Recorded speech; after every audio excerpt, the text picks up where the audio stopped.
Last November in Division 3, we saw 17-year-old Yoshii come back from 0-3 to dramatically save his rank at the expense of Taiho's grandson Mudoho.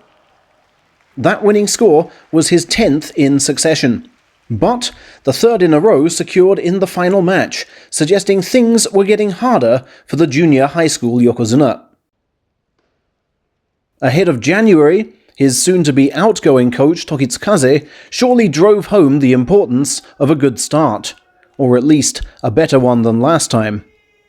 But a sumo wrestler tenses up when excessively narrowing his sights, even more so when his first foe is 12 years older and 5 years more experienced as a pro than he.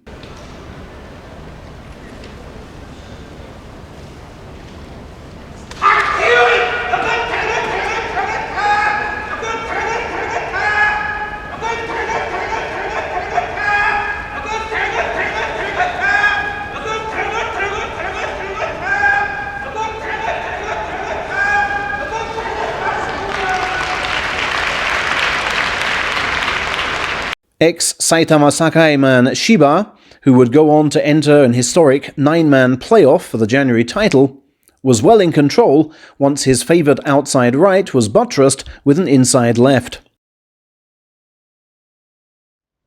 Yoshii's next opponent, Hokutoki, was 10 years older, half a foot taller, and, just like Shiba, a top university wrestler.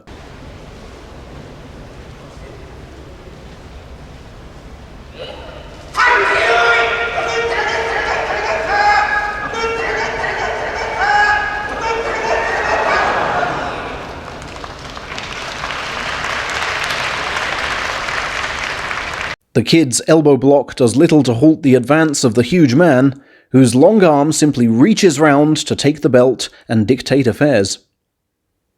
For Yoshii, no wins, 2 losses, and a November repeat on the cards. His last chance to avoid that came against ex-top division man Niono Umi, almost double his age.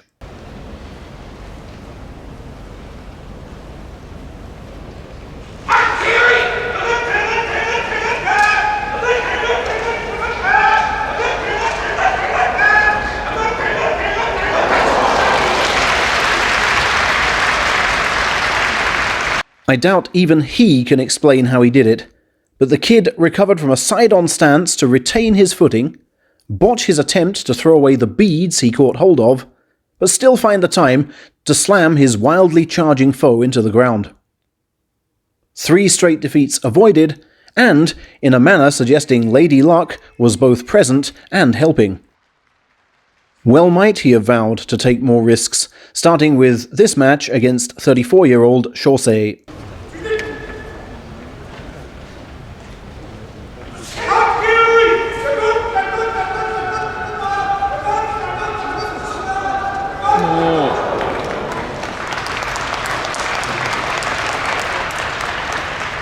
That's incredible clinching strength for an only half-developed adult body.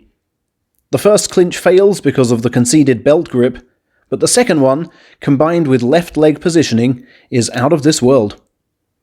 2-2. And next up, another ex-First Division man, 200 kilo Amakaze.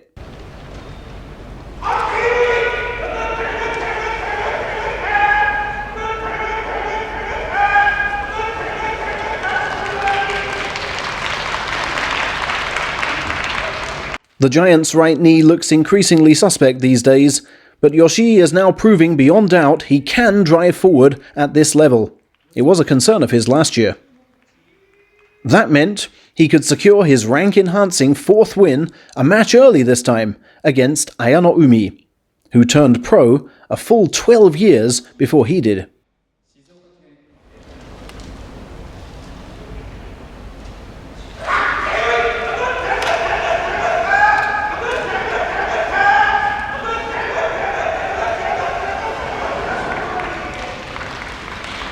And that's it. The unusual arm twist down does it. Yoshii's perfect winning score record extends to 2 whole years. That was a move I pulled out in the nick of time, he confessed. I want to be charging forward rather more than that. He thanked his stable for the abundance of good training partners, and Ozeki Shodai for his encouraging pep talk that morning. And it was good the pressure was off on day 15 this time, for his final foe, Asagyokse, was arguably the toughest of the bunch, having been at salaried level most recently.